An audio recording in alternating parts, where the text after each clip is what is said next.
We're going to take a look at some bold predictions for the Browns in 2023. But first, today's show is sponsored by Hexclad. They are giving the Dog Pound 10% off when you go to hexclad.com/chat and use promo code chat. And you're going to get the best dishes in the dishware game, the best pots and pans on the market. So get yours today. We'll tell you more about them later on in the show. But like I said, it is all about bold predictions for 2023. I've got 5. It's July. Just hang out and bear with us here. It's the dog days of the offseason. Why not kind of go for the green on a short par 4? So my first bold prediction is this.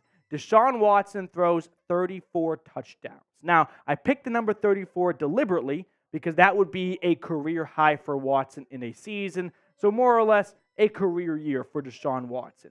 Now, 34 touchdowns last year would have been good for 4th in the NFL. And I feel like Deshaun Watson's ceiling is very much in that range where he can be top 5 in passing touchdowns.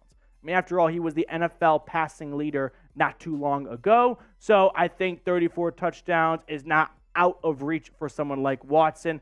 But last year was not glamorous. I don't need to remind anyone of that. He had some great quarters, I would say. Just never any good games, right? Never quite put it together. The Commanders game was good, but outside of that, there were a lot of visible growing pains. He was clearly rusty. But Watson is one of the best quarterbacks in the NFL. In my opinion at least, because of what he did in 4 years in H-Town, where you can see 3 straight years to close out his career as a Texan, 2 of those years going over 4,000 yards, 1 nearly getting to 5,000, 26 touchdowns back-to-back seasons, 33 touchdowns his last year with the Houston Texans. So Deshaun Watson, in my book, is definitely someone who could get up there into the high touchdown columns right there, and he can be one of those better players in the NFL. But the thing is, the hiccup, if you will, would be Kevin Stefanski comes in with a brand new offense. Deshaun Watson has spoken about this new offense, and there are going to be some growing pains. I don't know how long it takes, right? They have talked about that, installing a new offense. Everything's new was the catchphrase in Berea during minicamp. So does everything's new mean week 1 is a bit slow? Week 1 and week 2 are a bit slow? Just the preseason? I'm not sure, but they've had a whole offseason to install it. It can't bleed too far into the season. That is the one little pump the brakes thing I will add. Now, before we get on to my second bold prediction, what's your confidence level at for Watson in 2023? Scale it 1 to 10, 1 being you're a hater and you're here to troll the Browns, and 10 being you are the Brown Tiger, you are Deshaun Watson, you know that you are way up here. I'm at an 8.1. I'm at an 8.1 on my confidence level for Watson this year. Let me know what yours is in the comment section. The second bold prediction I've got is Myles Garrett wins Defensive Player of the Year. Now, Myles Garrett comes into this year coming off his best season of his NFL career in my book because he put up 16 sacks in 16 games, and he did that while suffering a car crash a quarter of the way through the season. So if that doesn't tell you he's Superman, I don't know what will. Now, I'm going to give more of a reasoning of why Myles Garrett is going to win Defensive Player of the Year in this bold prediction. But first, let me tell you something quick about today's sponsor, Hexclad. It is time to up your dishware game. Get the best pots and pans in the industry because today's sponsor, Hexclad, has revolutionized the cookware industry with a hybrid pan that gives you all the convenience and cleanup of nonstick, the versatility of your grandma's cast iron, and a lifetime warranty just in case you find a way to destroy them. Now, you can get 10% off when you use promo code CHAT at hexclad.com/chat. Hexclad, in my book, checks every single box when it comes to picking your cookware. They are metal utensil safe, dishwasher safe, and oven safe up to 500 degrees. I'm telling you guys, stop dining out. Start saving some money, start being healthier, cooking at home, and a great way to do that is by using Hexclad. Now, you don't take my word for it. Gordon Ramsay, my favorite chef, said, "The sear I get with these pans is incredible with absolutely no stick. The temperature control is utter perfection, and the cleanup is effortless. I love using Hexclad at home." You know what you say? You say, "Yes, chef." So if Gordon Ramsay is telling you to get Hexclad, yes, chef is right. You can get 10% off when you go to hexclad.com/chat, hexclad.com/chat, promo code chat. All that information you need is in the comments and the description of today's show. So get your very own Hexclad pot and pan. They've got so many great, awesome cookware devices, and it's waiting for you in the comments section below. Now, getting back to the Defensive Player of the Year conversation. Look at the last few Defensive Players of the Year, and you can compare Myles Garrett's voting spot with each time. Last year, he finished 5th. That was the first time he ever garnished a vote for Defensive Player of the Year. Now, that might surprise you because it surprised me. But you got to remember that usually MVPs and things of the year are runaways at the end. Nick Bosa last year, there was very little conversation about who else it could be. TJ Watt the year before, who wasn't voting for TJ Watt? The guy had like 22.5 sacks. Same goes for Aaron Donald. Like a lot of times, there's not much of a debate to be had when it comes to the end. And if you're not that guy or the second place guy, you're really not getting a vote. Now, when you look at the recent Defensive Player of the Year winners at the edge rusher spot or the defensive line, 18.5 sacks for Bosa, 22.5 sacks for Watt. Aaron Donald had 13.5 sacks, but we know how violent he is in the run-stopping department as well. So if Myles Garrett wants to win Defensive Player of the Year, we sort of know what he has to do, right? He has to get to some of these numbers right here. Now, he's gotten to 16 career sacks before. He's done that many times in his career, or the last 2 years of his career. But 18.5, that was the bar to get to last year. So now the question is, can Myles Garrett get to 18.5 sacks in his NFL career this season? And I think there's good reason to believe that because he's got Zadarius Smith opposite of him and Jim Schwartz at defensive coordinator. The stars have never aligned more for Myles Garrett to get to 20 sacks. If he gets to 20 sacks, he's your NFL Defensive Player of the Year. So what do you guys think?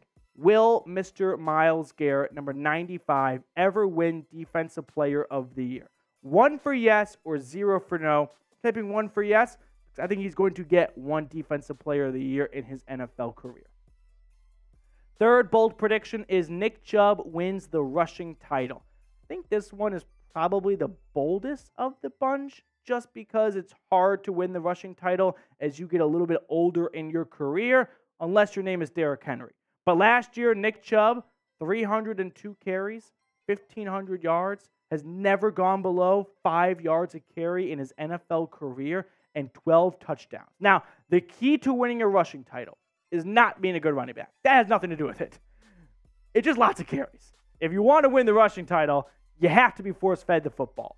And Nick Chubb has gotten a lot of carries, but he's never led the NFL in carries, right? When you look at the previous rushing titles versus Chubb, Josh Jacobs last year, 340 carries. Nick Chubb had 302. If Nick Chubb gets 340 carries, he's your NFL rushing leader. Jonathan Taylor the year before had 100 more carries-ish than Nick Chubb. That's because Chubb missed some time. The previous 2 years when Derrick Henry won it, 378, 303. Either year, Nick Chubb went over 300 carries. Now, he's finished second in rushing yards twice in his career. The reason why I think this is the year for Nick Chubb to get the carries to win the rushing title is no Kareem Hunt equals more touches for Nick Chubb. Jerome Ford is not going to get the same amount of usage that Kareem Hunt got in this offense. So if they want to run Nick Chubb into the ground for the last 2 years of his contract, and that means giving him all the carries and not splitting it a little bit with Kareem Hunt, and he gets 340 or 350 carries, Nick Chubb with 5 yards a pop, he's going to get to the number 1 spot when it comes to the rushing title. So that is why he is my bold prediction for this season.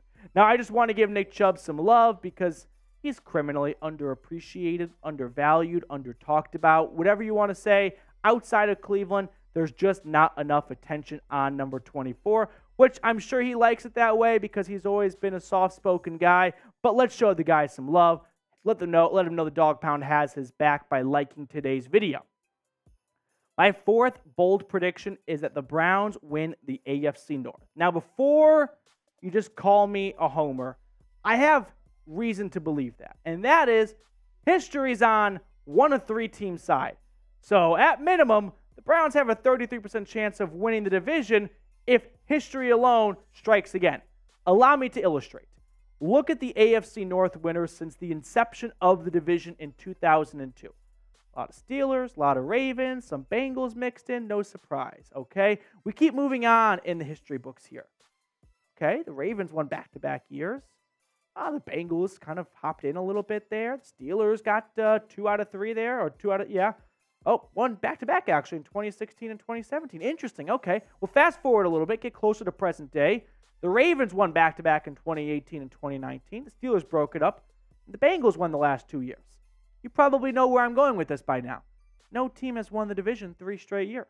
So we can eliminate the Bengals from winning the division if history strikes again. So if it comes down to the Browns, the Steelers, and the Ravens to win the division, the Browns have the best roster since the Cardiac Kids days. I think this would be a pretty good year for them to finish at the top.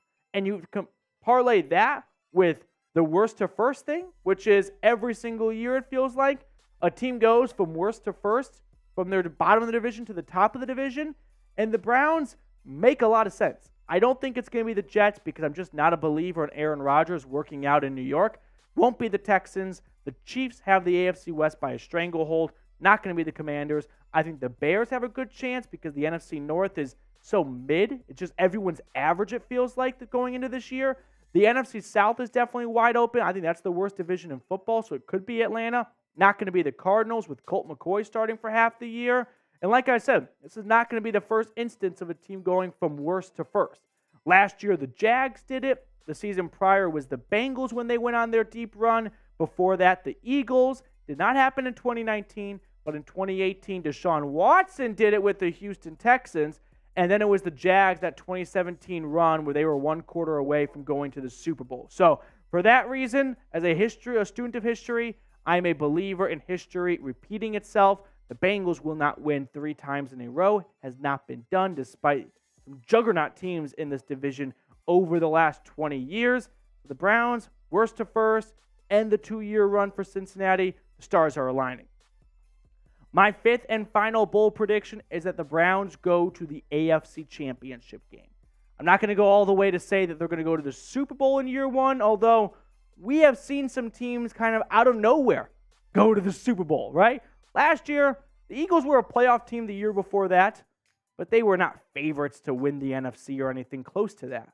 The season prior, no one saw the Bengals coming. No one saw the Bengals coming.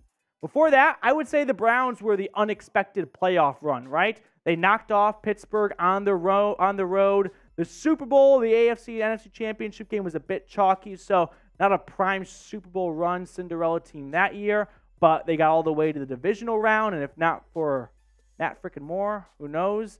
2019, you had the 49ers were awful the year before. They were trash. They were one of the worst teams in football. And then they were in the Super Bowl the next year. And the Chiefs before that, Patrick Mahomes' first year, I believe. Yeah, not many people pegged Patrick Mahomes to go all the way to the AFC Championship game, if not for, was it Chris Jones, Frank Clark, one of them jumping off sides against New England and the Patriots. So for that reason to believe, I think there is something to teams going on unexpected deep runs year after year. Why can't that be the Browns this year? They are definitely a good candidate to do so with not being on too many teams' radars, only winning 7 games last year, but having a very talented roster. So what do you guys think? Will the Browns make the playoffs? Yes or no? Give me your thoughts in the comment section. Oh, boy. You just got to feel for Jack at this point. It's getting ugly. It's getting ugly for the producers. It's 1-0 me, but it feels like 10-0. No. This is hard, man. This isn't like an easy thing. You're not just picking the card out every week. I mean, this is something you got to work for. So I'm not ashamed about this at all. What do you want to go with? Give me the Queen of Clubs. Queen of Clubs, I like that pick. That pick scares me. I won't lie to you. I'm going to go with the 6 of Diamonds. One more cut for good measure. Ooh, 10 of Clubs. 10 of Clubs. That's a tough beat right there. That is it for today's show. Thanks so much for tuning in. We'll see you guys later.